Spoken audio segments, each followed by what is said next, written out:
días a todos. El tema de hoy es mediciones radiológicas. Eh, Básicamente, la gran mayoría de estas mediciones se van a realizar en eh, me- estudios de rayos X, aunque bueno, algunos estudios algunas mediciones se pueden realizar tanto en resonancia como en tomografía.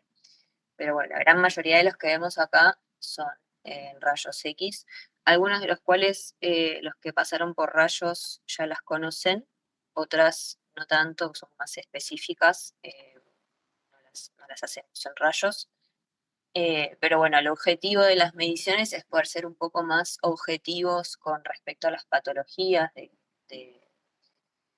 osteoarticulares y poder definir la presencia o no de una patología en particular con valores determinados, ¿sí? A los rangos de normalidad, por lo general, son muy variables, a veces pueden incluso variar de una persona u otra y seguir siendo normal, aunque esté por fuera de los valores normales. No sucede en todos los casos, pero bueno, es importante también tener en cuenta la clínica del paciente para, para hacer una interpretación correcta de estos valores, ¿sí? Bien, vamos a empezar con las medidas de la columna. Tenemos la primera que es el ángulo de Cobb para medir la curva escoliótica. Se realiza en una proyección anteroposterior con el paciente de pie. Y bueno, lo que se hace es utilizar la herramienta de ángulo de Cobb en el PAX y lo que hacemos es trazar una línea que pase por la parte inferior de la plataforma, digamos, del cuerpo vertebral más inclinado hacia distal y la plataforma superior del cuerpo vertebral más inclinado hacia proximal o hacia cefálico. Y esto nos va a dar un valor, bueno, acá no sé si se ve, acá te da un valor, un ángulo, y esto es lo que a nosotros nos determina si el paciente tiene escoliosis o no y el grado de la escoliosis. Si es menor al 10%, a 10 grados va a ser un valor normal. Si es de 10 a 20 grados va a ser una escoliosis leve. De 20 a 40 es moderada, mayor a 40 es severa y si es mayor a 45 el tratamiento se recomienda que sea quirúrgico, sobre todo en pediátricos. Bien. Después tenemos el ángulo de Cobb lateral, que va a ser para medir las curvas fisiológicas de la columna. Se realiza en una proyección lateral, o sea, de perfil de la columna, de toda la columna, un espinograma. Y lo mismo, o sea, vamos a agarrar las 5 vértebras lumbares, ponemos la herramienta en la plataforma inferior de L5, la herramienta en la plataforma superior de L1, eso nos va a dar el ángulo, por ejemplo, de la lordosis lumbar. Lo mismo con la cifosis dorsal y después con la lordosis cervical hacia arriba, lo mismo, siempre la plataforma inferior del platillo más distal y la plataforma superior del platillo más proximal o cefálico. Acá están los valores normales, la cervical de 30 a 50, lo más común es que se rectifique. Después la dorsal de 20 a 50, sobre todo en los pacientes ancianos y pacientes que han sufrido fracturas por aplastamiento, se suele ver un aumento de esta cifosis, o sea, una hipercifosis. Y después la lumbar de 31 a 79, reespecifico los valores, será lo que aparece en el libro. Y bueno, puede ser haber tanto una rectificación como una hiperlordosis. Bien. Bueno, acá tenemos lo que es la diferencia angular costovertebral de meta. Esto se hace cuando hay escoliosis para medir la diferencia entre el ángulo de la plataforma superior de la vértebra más inclinada hacia superior, o sea, a ver, muestro una foto, y su costilla. Entonces acá tenemos la foto, esta es la plataforma más inclinada, la plataforma superior se mide desde el centro hacia el eje de la costilla. Esto se resta y te da el valor de este ángulo. Entonces, no sé si para determinar la escoliosis es progresiva o no, tiene rasgos de ser progresiva, sobre todo en pediátricos. Si el ángulo, esa diferencia es menor a 20, significa que tiene características de ser resolutiva, o sea que no va a progresar. Y si es mayor a 20, lo más probable es que eso siga progresando. Acá tenemos la imagen de vuelta. Bueno, vamos a pasar a las mediciones del hombro. Acá les puse una imagen como para que tengan anatomía medio radiológica, medio básica del hombro, por lo menos de las estructuras óseas. Acá tenemos la clavícula, la papilla costal, la escápula con la apófisis coracoides y la apófisis poso. Bueno, ya me va a salir. Y el húmero, ¿sí? Cabeza y diáfisis. Coracoides, me sale. Bien. Lo primero que vamos a ver es el ángulo de la cabeza humeral en una proyección anteroposterior con el brazo en rotación externa, es decir, hacia afuera, la mano hacia afuera. Y va a medir lo que es la disposición del húmero con respecto a la articulación, ¿sí? Vamos a trazar una línea que pase por el vértice del troquíter, o sea, este es el troquíter y este es el trocánter mayor, el troquíter. Y después una línea que pase por el eje longitudinal de la diáfisis y se mide este ángulo interno. El valor normal es de 60 grados y si es menor a 20 grados se dice que el húmero está en posición varo. ¿Sí? Acá están las distintas variaciones. Bien. Después tenemos la distancia acromioclavicular y el espacio glenumeral.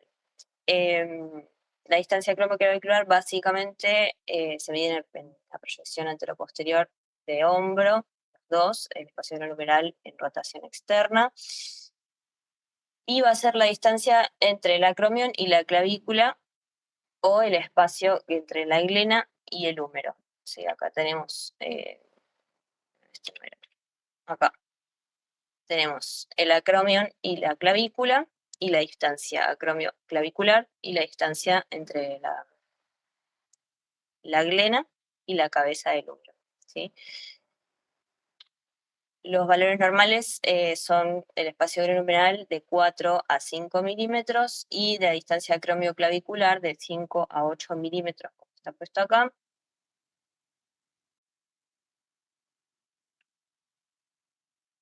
Bien. Vamos a pasar a las mediciones del codo. Empezamos con el ángulo de transporte. Se realiza en una proyección anteroposterior con el brazo en extensión y supinación, es decir, la palma hacia arriba. Este ángulo mide la situación del cúbito en su eje normal, en reposo. En general tiene un valgo fisiológico, el cúbito está en una situación valgo fisiológico, es decir, un poco hacia afuera. Entonces lo que vamos a evaluar es si no está en valgo excesivo o en varo. Para eso vamos a trazar una línea entre la diáfisis humeral y la diáfisis del cúbito en su parte medial, o sea, siguiendo todo lo que es la cortical medial del cúbito. Normalmente el valor es de 150 a 180 y si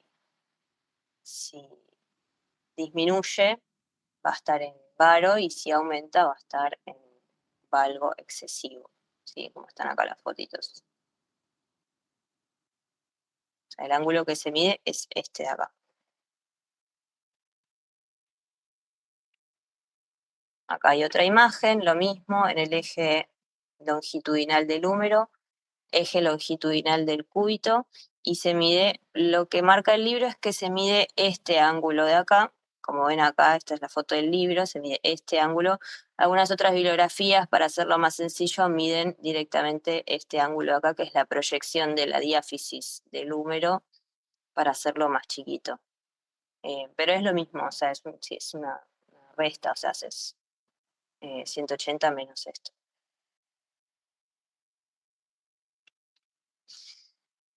Bien, después tenemos el ángulo humeral.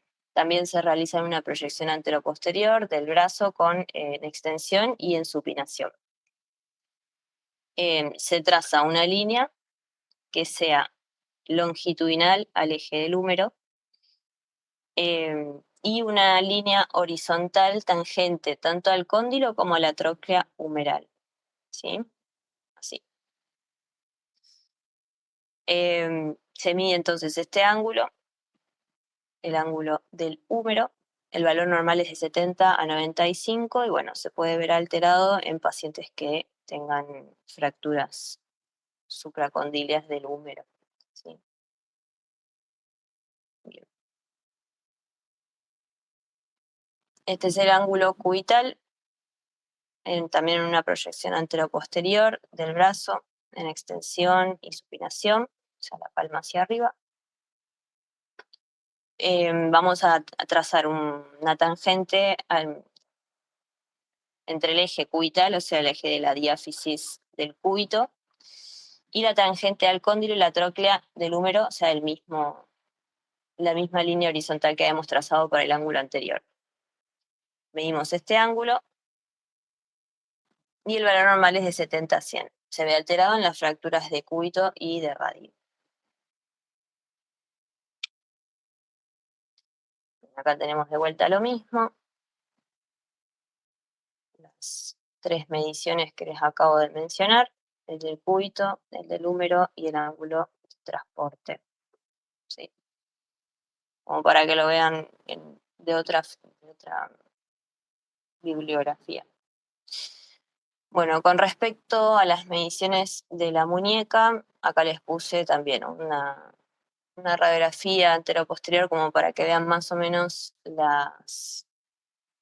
los huesecillos. Tenemos el radio, el cúbito, escafoide, semilunar, piramidal, pisiforme, trapecio y trapezoide superpuestos, hueso grande y hueso ganchoso. Acá lo mismo, escafoide, semilunar, piramidal, pisiforme, trapecio, trapezoide, grande y ganchoso. Tenemos los metacarpos y radio y cúbito. Bueno, empezamos con la varianza cubital. Se va a realizar una radiografía dorso-volar, o sea, anteroposterior sería en posición neutra, y valora la diferencia entre la longitud del radio y del cúbito.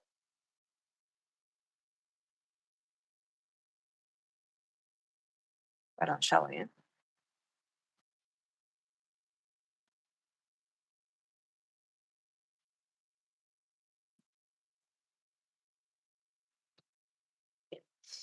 Em, entonces, el ángulo se va a formar entre la superficie articular del cúbito y una perpendicular a la diáfisis del radio. Vamos con una imagen antes de que nos volvamos todos locos. Una línea que pase por la diáfisis del radio y una línea que pase perpendicular a la superficie articular del cúbito. Entonces vamos a medir esa distancia, ¿sí? O sea, tenemos la perpendicular a la diáfisis del radio y la que es tangente a la superficie articular del cúbito. Entonces medimos esa distancia entre la superficie articular distal del radio y la superficie articular del cúbito. Acá tenemos otra imagen, superficie articular del radio, superficie articular del cúbito y la distancia entre ambas. Y acá lo mismo. Articulación, superficie articular del radio, superficie articular del cúbito. Distancia. Tiene que ser neutral, tienen que estar alineadas con una variabilidad de hasta 4 milímetros. Si es negativa, se dice que el cúbito es más corto, y si es positiva, el cúbito es más largo. O sea, es una varianza cubital positiva o negativa. Esto puede predisponer, obviamente, a artrosis, cambios degenerativos por un aumento en la fricción entre el cúbito y el carpo. Y bueno, se pueden, en la fractura de Coles, que es la de las fracturas del carpo, de muñeca, si tiene una varianza cubital positiva mayor a 5 milímetros, suelen tener un riesgo de recuperación funcional deficiente. Y en las fracturas de Galeazzi, si tiene una varianza cubital positiva mayor a 10, sugiere que se puede haber roto la membrana interósea y puede haber una inestabilidad radiocubital.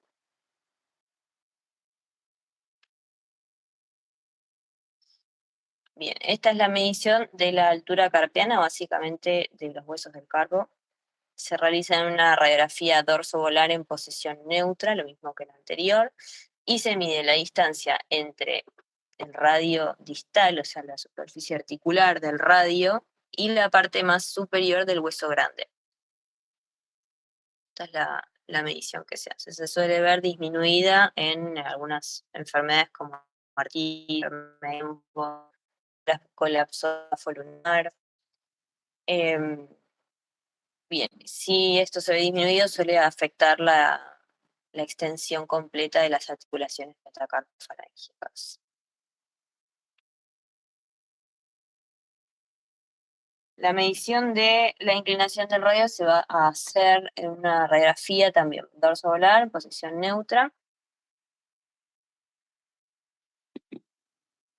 en relación a la superficie articular del radio con su eje largo, ¿sí? O sea, la posición de la articulación en relación al eje diafisario. Entonces, vamos a trazar una línea perpendicular al eje del radio, o sea, trazamos el eje del radio, eje central, y trazamos una perpendicular, como para asegurarnos que está pasando a 90 grados del eje. Y después se traza una línea que va a pasar por la superficie articular, desde la apófisis estiloides, o sea, la parte más superior o distal, digamos, del radio, y la parte más inferior. Entonces trazamos esta línea y se va a medir el ángulo entre esta perpendicular y la línea articular, acá. Y lo mismo acá. Entonces tenemos la línea perpendicular, la línea del eje diafisario, la perpendicular al eje de la diáfisis y la línea articular. Y esto es lo que se mide. Bien, un chino, ya lo sé, es difícil de memorizarlo, de entenderlo, pero probablemente cuando tengamos que hacer estas mediciones no vamos a tener que acordar de memoria. El valor normal es de 16 a 28 grados y se suelen ver afectadas en fracturas o la deformidad del madero. Esta es la medición de la inclinación palmar, una radiografía lateral o de perfil. Entonces, lo que representa es la inclinación de la superficie de la articulación del radio distal. O sea, este es el radio y este es el cúbito. Está formado por una línea, de vuelta a lo mismo. Trazamos una línea que nos marque la diáfisis o el eje longitudinal del radio. Trazamos una perpendicular a este eje y pasamos una línea por la superficie articular del radio. Lo mismo que hicimos recién, pero en perfil. Y medimos este ángulo. El valor normal es de 0 a 22. ¿Sí? Si llega a verse aumentado este ángulo, puede haber un aumento de la carga en la articulación del cúbito con el carpo y, bueno, predisponer artrosis y fracturas. Bien, después tenemos la longitud radial. Esta la vamos a hacer una radiografía anteroposterior. Y lo que se va a medir es básicamente la relación de la apófisis estiloides con la superficie articular del cúbito. Entonces, trazamos una línea perpendicular de vuelta a la diáfisis, una línea que pase por la articulación del cúbito, o sea, paralela a la articulación del cúbito, pero a la altura de la parte más inferior del radio. Y medimos esta distancia hacia el final de la apófisis estiloides, o sea, la parte más larga de la apófisis estiloides. Y esto se hace comparativo con la muñeca contralateral. El valor normal es de 10 a 16 milímetros.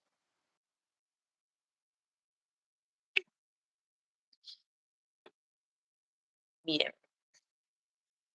Bueno, este es el desplazamiento radial en una radiografía anteroposterior o dorso-volar de muñeca y mide la distancia más corta entre el eje del radio y el extremo distal de la apófisis estiloides. Entonces trazamos un eje longitudinal del radio y a nivel de la apófisis, la parte más distal de la apófisis estiloides, trazamos una línea para medir esta distancia. Se suele usar para medir los desplazamientos en fracturas y se realiza comparativo con la muñeca contralateral. La diferencia entre una muñeca y otra no debe ser superior a 1 milímetro.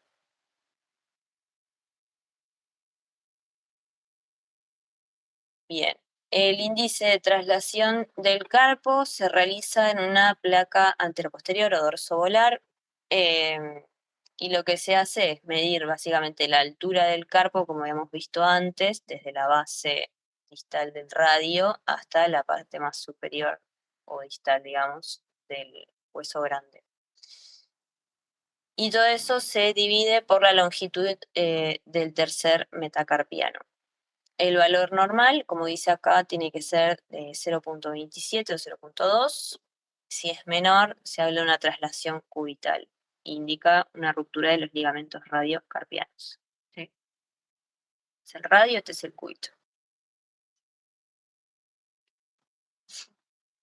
Bien. Este mide básicamente la distancia entre el escafoides y el semilunar en una radiografía anteroposterior. El valor normal tiene que ser de 2 a 4 milímetros, si no, indica una luxación escafolunar, ¿sí? Acordémonos que este es el radio, este es el cúbito, escafoides, semilunar, piramidal pisiforme, trapecio, trapezoide, este es el primer metacarpiano, hueso grande y ganchoso, acá tenemos el ganchito, segundo, tercer, cuarto y quinto metacarpiano. ¿Sí?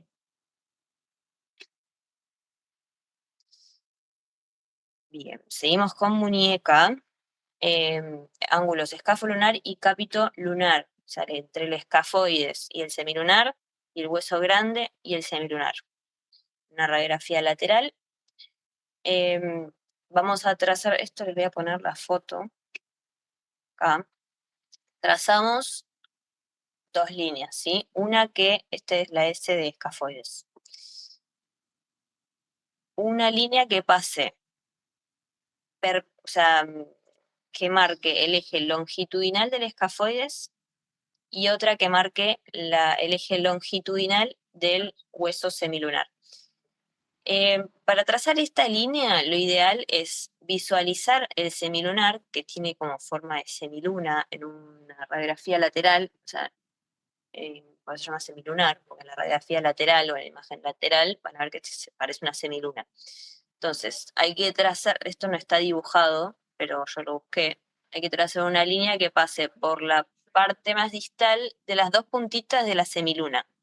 Entonces, trazas una línea horizontal acá y trazas una línea perpendicular que pase por el centro del hueso para poder hacer esta línea que es la línea de del eje del hueso semilunar. Entonces, tenemos el semilunar, el escafoides y el hueso grande. Este es el eje del hueso grande, este es el eje del escafoides y este es el eje del hueso semilunar, que es el mismo que está acá porque los dos se miden en base al hueso semilunar.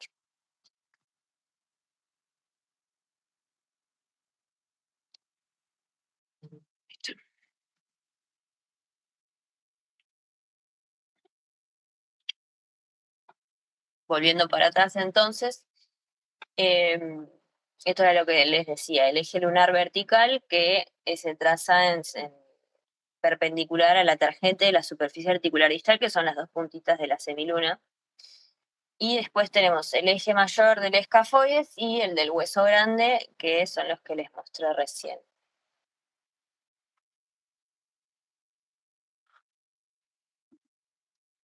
se ven los valores normales son el del escafo semilunar de 30 a 60 grados y el del hueso grande y semilunar menor a 30 grados. Bien, y se suelen alterar cuando estamos en presencia de inestabilidad carpiana, ¿sí? En la inestabilidad dorsal aumenta el ángulo escafolunar mayor a 60 grados y el capito lunar mayor a 30 grados, y en la inestabilidad ventral el ángulo escafolunar va a ser menor a 30 grados y el capito lunar mayor a 30 grados. Sí. Bien, esta es la foto que pone el libro, es bastante medio chino, pero es lo mismo, ¿sí? El ángulo del semilunar, el capito lunar y el escafolunar.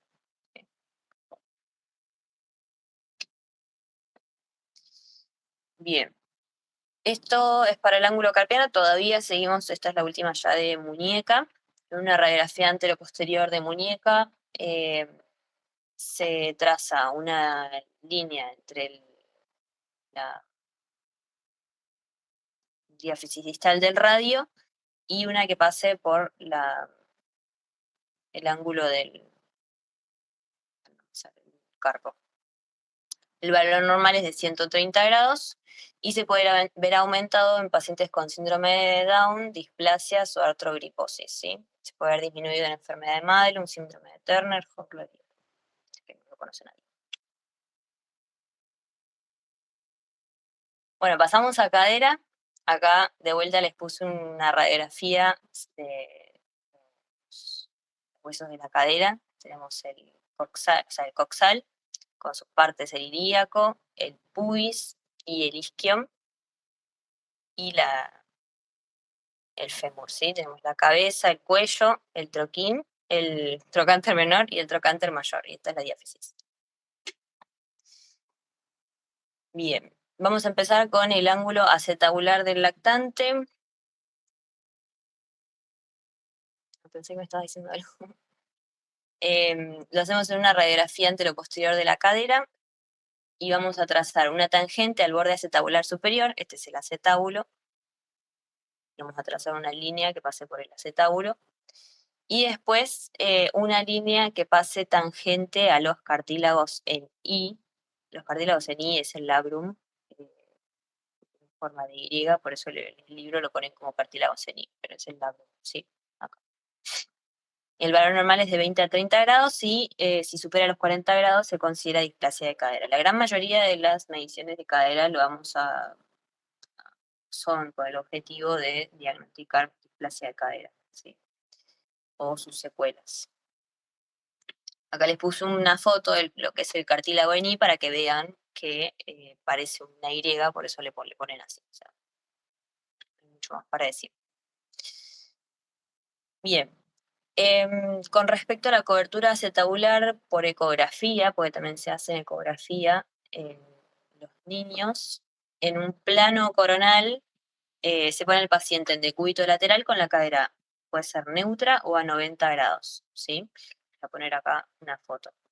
Se traza una tangente, esto sería externo y esto sería interno. Acá tenemos el hueso ilíaco, tiene que pasar entonces esta es la cabeza femoral, este es el hueso ilíaco y acá estaría el cartílago articular. Una línea que pase tangente al hueso ilíaco y se mide esta distancia entre la tangente y el borde interno y la distancia total. Entonces esto se divide y te da un valor en porcentaje, que es lo que tenemos acá en la diapositiva que volví para atrás. Entonces, como les decía, es una división entre la distancia centro-borde medial y la cabeza femoral. Entonces, desde el centro hasta el borde medial y el total de la cabeza femoral. Y el valor normal es mayor al 60%, si es menor al 40% estamos en una luxación y si es del 50 al 60% se puede hablar de displasia, así de cadera.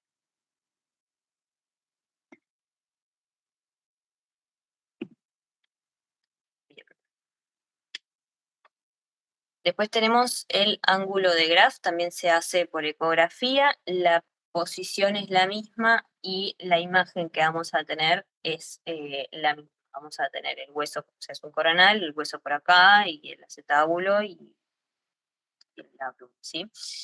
Entonces, vamos a medir el ángulo alfa y el ángulo beta. El ángulo alfa es entre el ilíaco, que es eso blanquito hiperecogénico que veíamos, y el techo acetabular, ahora les muestro una foto, y el beta es entre el hueso ilíaco y el labrum.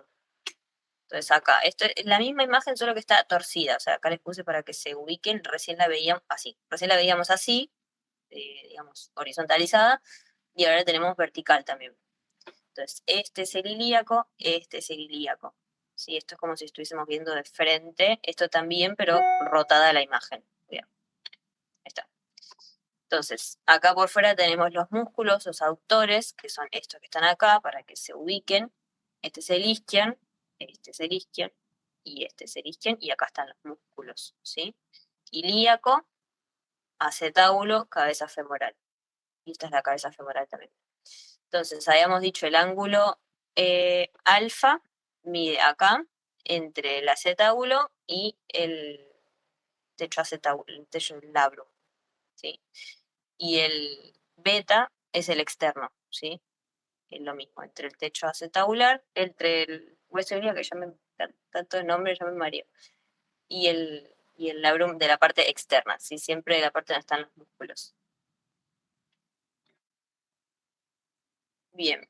El ángulo centro-borde de Weaver, o centro-edge, no sé, creo que estaba en inglés en el libro, se realiza en una radiografía antero-posterior de cadera y se traza una línea perpendicular al acetábulo, acá. Trazamos una línea que pase por el centro de ambas cabezas femorales, que esta va a ser una línea de referencia, ¿sí? No,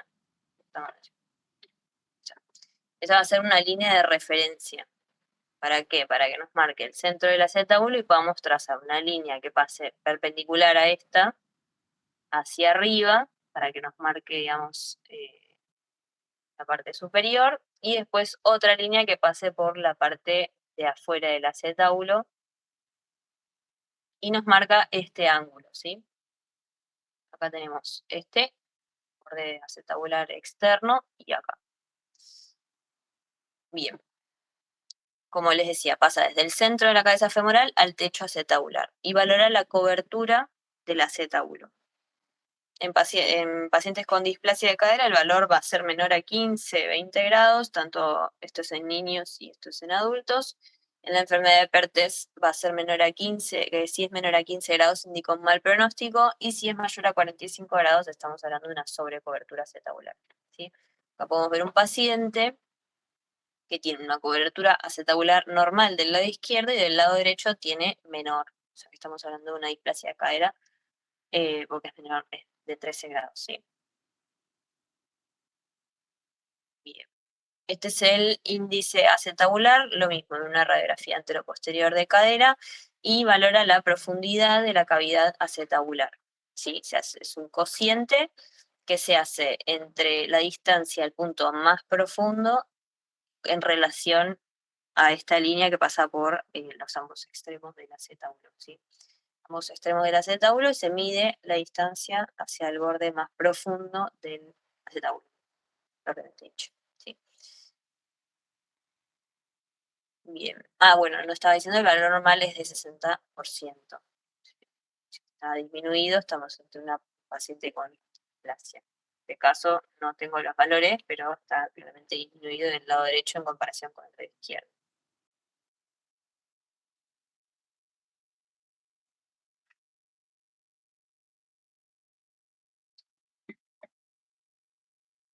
Bien. Pasamos a la cobertura de la cabeza femoral.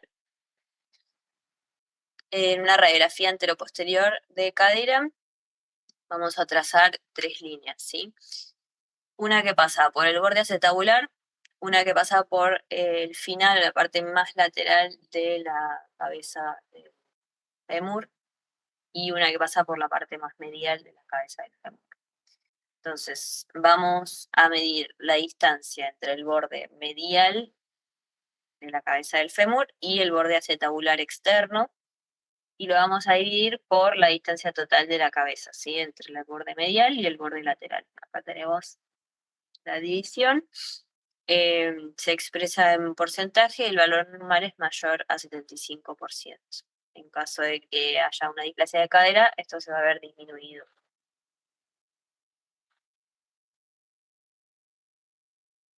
Eh, Cuando ponga estas fotos que no corresponden al libro, muchas veces, porque el libro no tenía todas las fotos y esto si no hay fotos no se entiende la goma. Entonces, algunas de las fotos que encontré tienen más de una medición acá anotada. No le den bola a lo que dice en las fotos, sino lo que pongo acá, que es lo que saqué del libro.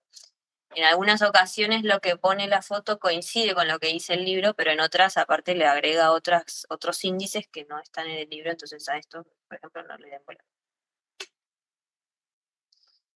Después el espacio articular de la cadera, este creo que no le puse foto porque mide directamente el espacio del articular en la parte superior y en la parte medial de la articulación. Los valores normales son de 3 a 6 milímetros y de 11 a 14 milímetros en la parte más medial. ¿Sí? Acá en una radiografía vamos a agarrar esta, por ejemplo, la distancia de la parte superior acá y la distancia de la parte media sería acá, entre el borde acetabular y el borde del fémur.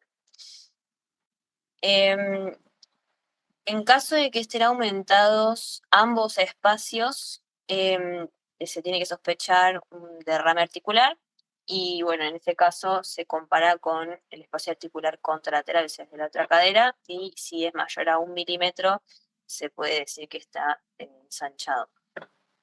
Si no, generalmente en la artrosis se disminuye el espacio articular superior y en la enfermedad de Pertes y en la displasia de cadera se suelen aumentar los espacios mediales, articular medial. Bien. Distancia entre la línea acetabular y la línea ilioisquiática. Esto también se realiza en una radiografía anteroposterior de cadera y mide las distancias, para la redundancia, entre el borde acetabular medial y la línea ilioisquiática, que sería esta línea trazada acá, que sería el eje del isquion, ¿sí? Entre el ilion y el isquion. Bien, los valores normales suelen ser negativos, de menos 0,8 a menos 2,7 en pediátricos y de menos 3 a menos 6 milímetros en pacientes en adultos. ¿Por qué suelen ser negativos? Porque la cabeza femoral suele estar medial a o sea, la línea acetabular suele estar medial a la línea isquiática, por ejemplo, como en este caso. Si esta línea rosa estuviese para afuera, se debe medir desde este lado hasta acá y sería positivo.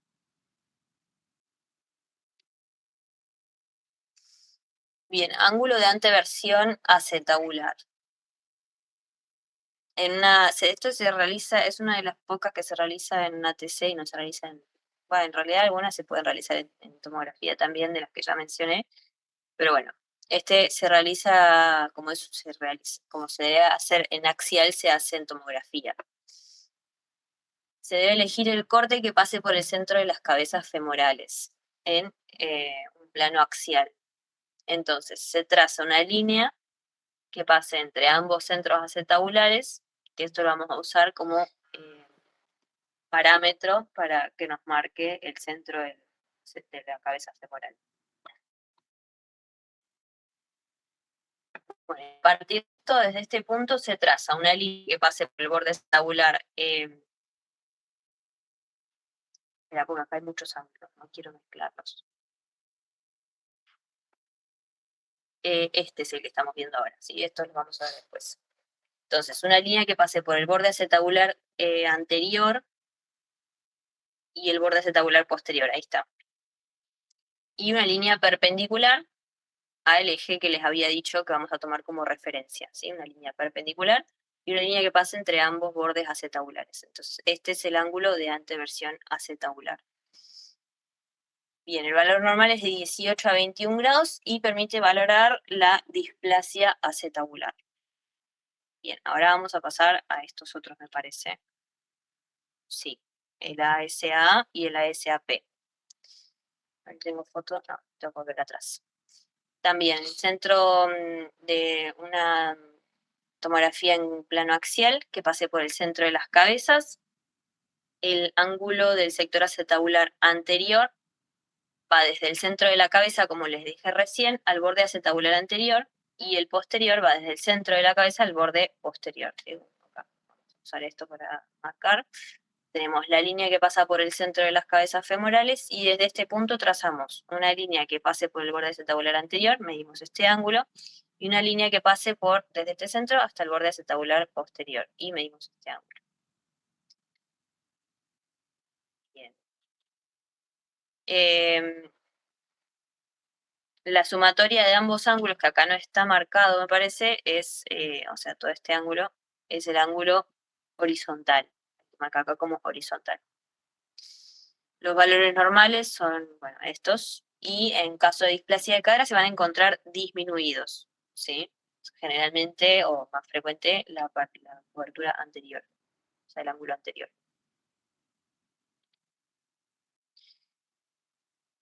Bien. Pasamos al ángulo femoral, también una radiografía anteroposterior. Esto es para medir la situación de la cabeza femoral con respecto al cuerpo femoral. Puede estar en valgo o normal. Entonces trazamos una línea que pase desde el trocánter menor hasta el eje de la cabeza femoral y desde el trocánter menor hasta el eje de la diáfisis. Y medimos este ángulo de acá. Me quedan. Pero no sé si llego. Te digo. El valor normal es de 120 a 135 grados. Si está aumentado, vamos a estar en una coxavalga, o sea, en este sentido, rectificada la cadera. Y si es menor a 120, vamos a estar en una coxavalga, así que se va para afuera el fémur. Después, tenemos el famoso ABF, que muchas veces lo piden en las mediciones de rodilla. O el ángulo de versión de la cabeza femoral. Se puede realizar tanto en TC como en RM y lo que se hace es una fusión de dos cortes axiales de tomografía, uno que pase a través de la cabeza femoral, que es lo que vemos acá, y otro que pase a nivel de la tibia distal. Entonces,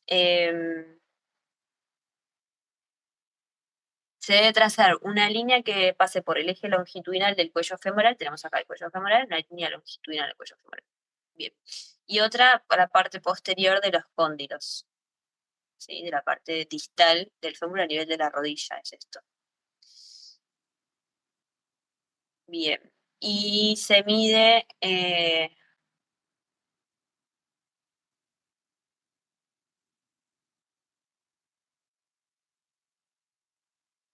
Bien, entonces la línea longitudinal de la epicondyle posterior la vamos a movilizar hacia adelante para que se una con el eje longitudinal de la cabeza femoral y lo vamos a medir este ángulo, ¿sí? Ahí está. El valor normal es de 15 a 20 grados. Si es mayor a 45 grados se debe hacer una corrección quirúrgica.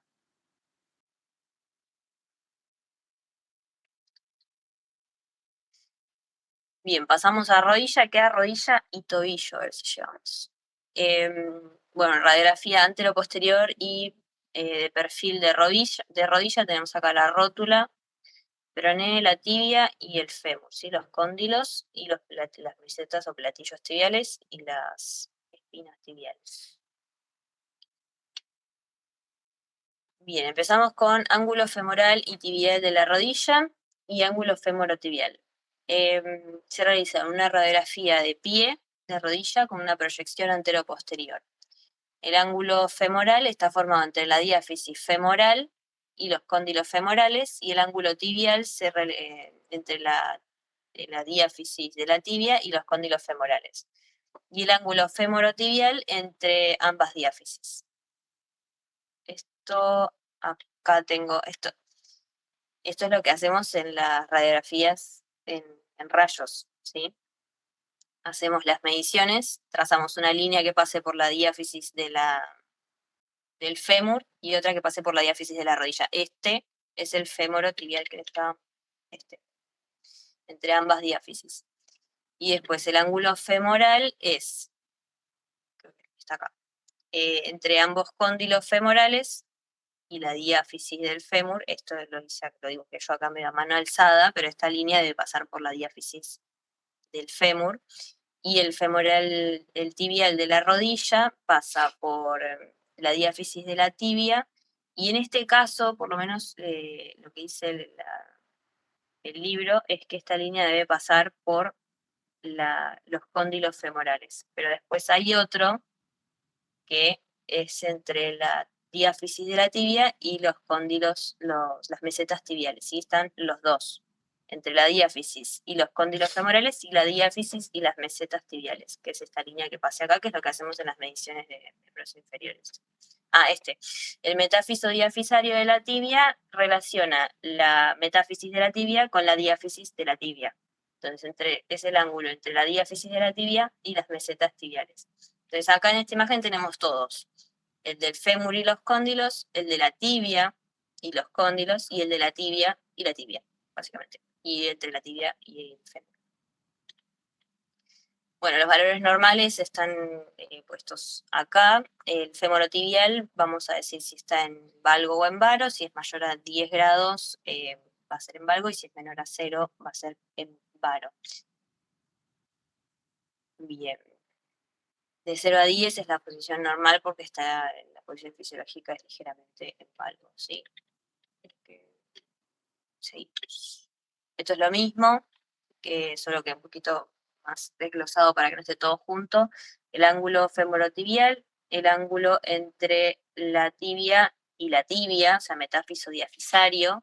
Estas son las espinas tibiales y estas son las mesetas tibiales. Entonces se traza una línea perpendicular a ambas mesetas y una línea que pase por el eje de la diáfisis. Y este es el femoral, cóndilos y la diáfisis del fémur. Bien, ángulo de versión tibial también se realiza en una TCRM en plano axial con imágenes superpuestas que corresponden a la meseta tibial y al tobillo. Acá tenemos el tobillo y la meseta tibial. Se pasa una tangente a las crestas tibiales posteriores y una que pase por el centro del tobillo y que agarre tanto el peroné como la tibia distal. ¿Sí? Esto se superpone y estos ángulos se cruzan para medirlos. ¿Sí? Acá está el valor normal, normalmente está en retroversión 35 grados con una variabilidad de 16 grados. Bien, en una radiografía lateral vamos a medir el ángulo de la meseta tibial y se hacen dos líneas, una que pase tangente a las mesetas tibiales y una que pase por los cóndilos. Sí. El valor normal es de 14 grados y valora el grado de hundimiento de las mesetas tibiales, ¿sí? En caso de, por ejemplo, fracturas. Acá tenemos varios ángulos juntos. En una tomo axial de rodilla tenemos el ángulo del surco rotuliano, este es el surco rotuliano, y se realiza para medir la profundidad del surco troclear. Bien.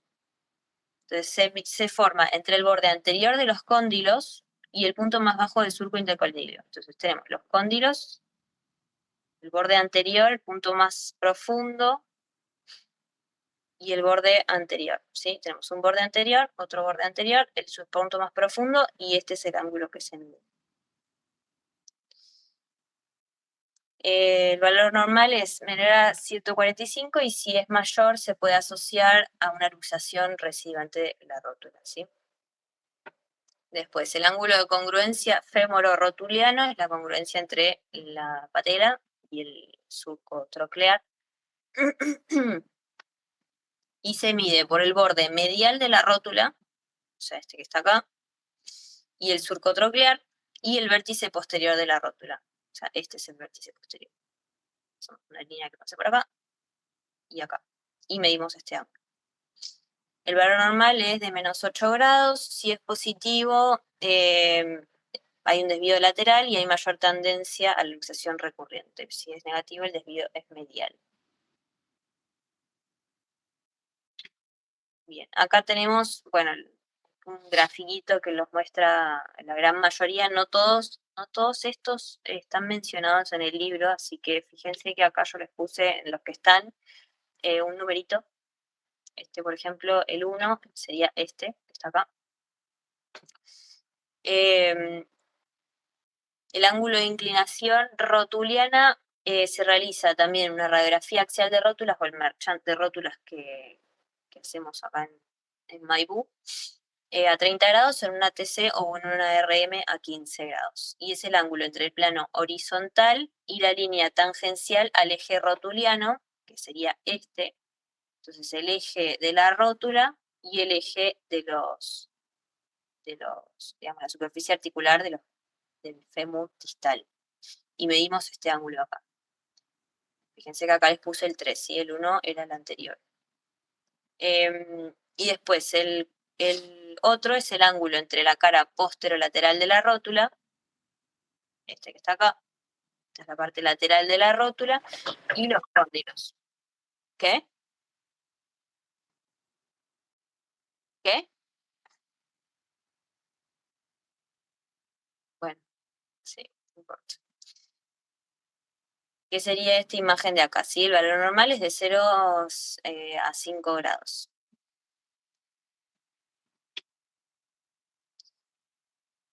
Bien, acá tenemos la distancia. Si llega a terminar la reunión, avisame, no voy a estar hablando solo. La distancia de la tuberosidad tibial surco-femoral también se hace con una imagen superpuesta, una imagen que pase por el centro de la rótula y los cóndilos y otro que pase por el vértice de la tuberosidad anterior de la tibia. ¿Sí? Esta es la tibia y esta es la parte de la rótula donde vemos los cóndilos y la patela. Bueno.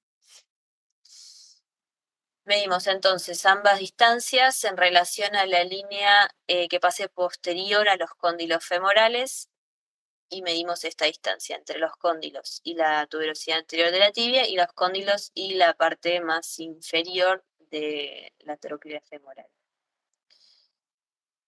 Bien, esta distancia tiene que ser de 7 a 17 milímetros y en caso de artrosis femoropatelar se puede ver aumentada o luxación residuante e inestabilidad rotuliana. Acá les puse el número 6 porque está también graficado acá, lo mismo, línea condílea posterior, el vértice de la tróclea y la tuberosidad anterior de la tibia. Bien, y pasamos por último a tobillo y pie. De vuelta, acá les puse un gráfico con las estructuras óseas que tenemos que tener en cuenta. Tenemos el calcáneo, astrágalo, peroné, tibia, el hueso escafoides, los cuneiformes o las cuñas, el cuboides hacia el lateral y los metatarsianos y las falanges. Y así se ve desde una vista lo que sería superior. Bueno, acá tenemos lo mismo, pero en una radiografía. No me voy a detener mucho porque no sé si llego. Empezamos con el ángulo de Bohler en una radiografía lateral de tobillo y es el ángulo que está formado en el calcáneo para evaluar su anatomía y detectar posibles fracturas. Vamos a directamente la imagen, trazamos una línea 1, que igualmente está escrito en la diapositiva de atrás, que pasa por la parte posterior del calcáneo y la parte posterior articular del astrágalo. Y la línea número 2 pasa por la parte posterior del calcáneo, este borde articular acá que tiene el calcáneo, y la parte anterior del mismo. Y se mide cuando cruzan acá hacia posterior, que tiene que medir de 20 a 40 grados, ¿sí? Entonces, línea 1, esta línea que está acá, pasa por la cara articular posterior del astrágalo y la tuberosidad posterior del calcáneo. Tuberosidad posterior del calcáneo y parte articular posterior del astrágalo. Y la línea 2 pasa por el ápex de la cara articular posterior del astrágalo y la apófisis anterior del calcáneo. ¿Sí? Apófisis anterior del calcáneo y parte velocidad posterior del astrágalo. Valor normal de 20 a 40 grados y se suele ver disminuido en fracturas del calcáneo. Ahí está la foto que ponen en el libro. Después, ángulo maleolar tibial y peroneo. Es una radiografía anteroposterior de tobillo y van a ser ambos ángulos en relación a tanto el maleolo tibial como el maleolo peroneo. Entonces se traza una línea que pase tangente a la superficie articular de la tibia y del astrágalo y se pasa una línea que pase por la superficie articular del maleolo tibial y otra línea articular que pase por la parte articular del maleolo peroneo, ¿sí? O sea, el peroneo distal. Se mide este ángulo de acá y los valores normales en el tibial de 45 a 65 grados y el peroneo de 45 a 62 grados. Después tenemos el ángulo talocalcáneo, que lo que se hace es básicamente trazar dos líneas que pasen por el eje mayor de ambos huesos, ¿sí? Tanto del astrágalo como del calcáneo. Se me va a terminar, ¿no? Sí. Bueno, o sea, hagamos otra reunión. Voy a armar otro link. Ya sé. Y sí, faltan un par.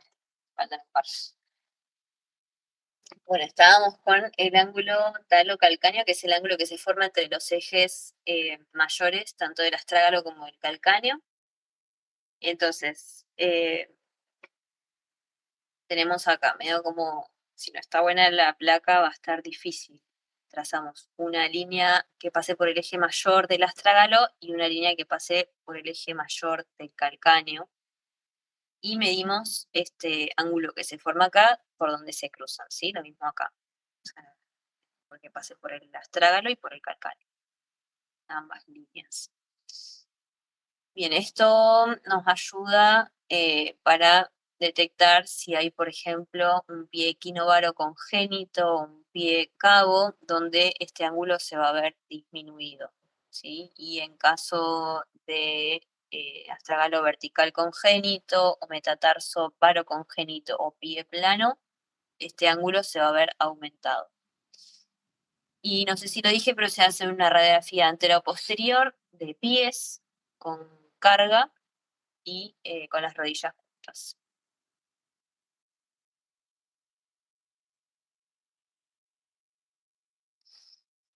Bien.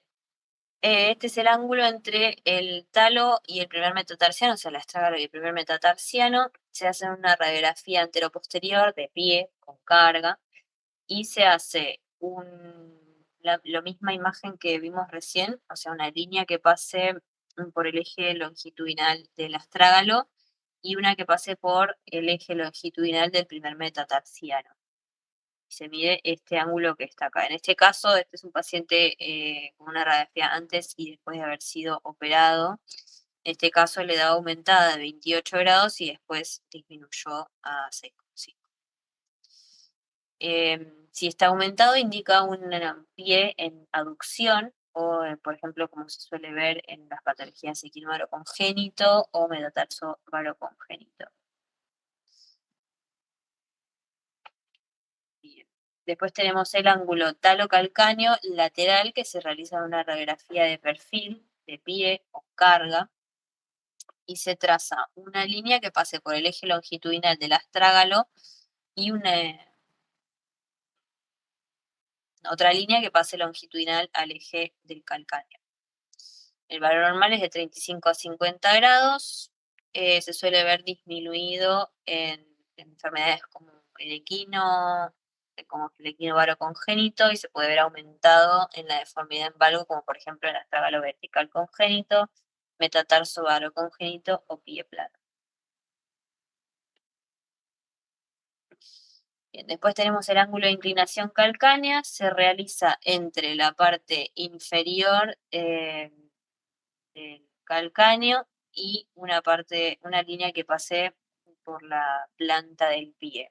Se realiza en una radiografía de perfil con carga y el valor normal es de 17 a 35 grados. Este es el ángulo que utilizamos para ver si el pie está plano o pie cabo. Nosotros acá, o por lo menos como lo aprendimos con el doctor Cita, en realidad se toma como referencia la apófisis anterior del calcáneo, se lo pasa por la parte más distal y, o sea, con el ángulo de Cobb trazamos una línea que pase desde la parte más inferior del calcáneo a la apófisis anterior y después que pase por el segundo sesamoideo. Pero bueno, así es como estaba en el libro, así como lo busqué en internet y así. Por eso lo pongo acá así. Bueno, acá en Diagnóstico Maipú lo hacemos así, acabo de decir. O sea, la articulación entre el escafoides y el calcáneo, la apófisis anterior del calcáneo, la parte más inferior y el segundo sesamoideo del pie. Bien, después tenemos, creo que esto ya es lo último, que son los ángulos del hallux. Son un montón de ángulos, pero el que más nos importa obviamente es el del hallux valgus y el resto son todas patologías asociadas al hallux valgus. Se realiza en una radiografía de pie, de frente y con carga, o sea, parado y con carga. Hay varios ángulos, como les decía, está el ángulo intermetatarsiano que se realiza entre el primer y segundo metatarsiano, así, se trazan dos líneas longitudinales de los ejes diafisarios del primer y el segundo metatarsiano y donde se cruzan se mide el ángulo. El valor normal de este ángulo es menor a 10 grados. Después el ángulo entre el cuneiforme medial y el primer metatarsiano, el valor normal va a ser menor a 25 grados. El ángulo del hallux, que es el del hallux valgus básicamente, que es entre el primer metatarsiano y la primer falange, el valor normal es menor a 15 grados, en este caso creo que dice 29, 39, no sé qué dice. O sea que en este caso estamos con un hallux valgus y después está el ángulo interfalángico del hallux, que creo que es este. En realidad todo el resto de los ángulos se hacen para valorar la gravedad del hallux valgus y para ver si en casos de corrección quirúrgica es necesario realizar algo extra por los grados de severidad del hallux valgus. Pero bueno, este es precisamente el que mide si hay presencia o no de hallux valgus. Tenemos acá cómo los medimos. Tenemos dos formas. Podemos hacerlo con el ángulo de Cobb, que es una sola línea, digamos, trazamos un punto acá y otro punto acá que pase por el centro del primer metatarsiano y otra línea que pase por acá, perdón, este no es el ángulo de Cobb, es el ángulo normal, o sea, sería la medición directa, agarrás la herramienta del ángulo, trazás acá un ángulo que pase por la diáfisis, por el centro de la diáfisis del primer metatarsiano y otro que pase por la diáfisis, el centro de la diáfisis de la primera falange. Y te da 173 y tenés que restarle eso a 180 grados. Entonces te da el valor entre ambas diáfisis. Y si no, lo haces en un método largo, trazas una línea que pase por el centro de la diáfisis del primer metatarsiano, otra línea que pase por el centro de la diáfisis de la primer falange, y después agarras la herramienta de ángulo y trazas desde acá hasta el punto donde se cruzan y hasta acá, que sería este mismo ángulo. Es esto, solo que en este caso te falta una línea, entonces tenés que hacer la resta. Este es el corto y este es el camino largo, pero es lo mismo. El valor termina siendo 7,90, en este caso sería 7 algo si lo restas. Bueno, eso fue toda la clase.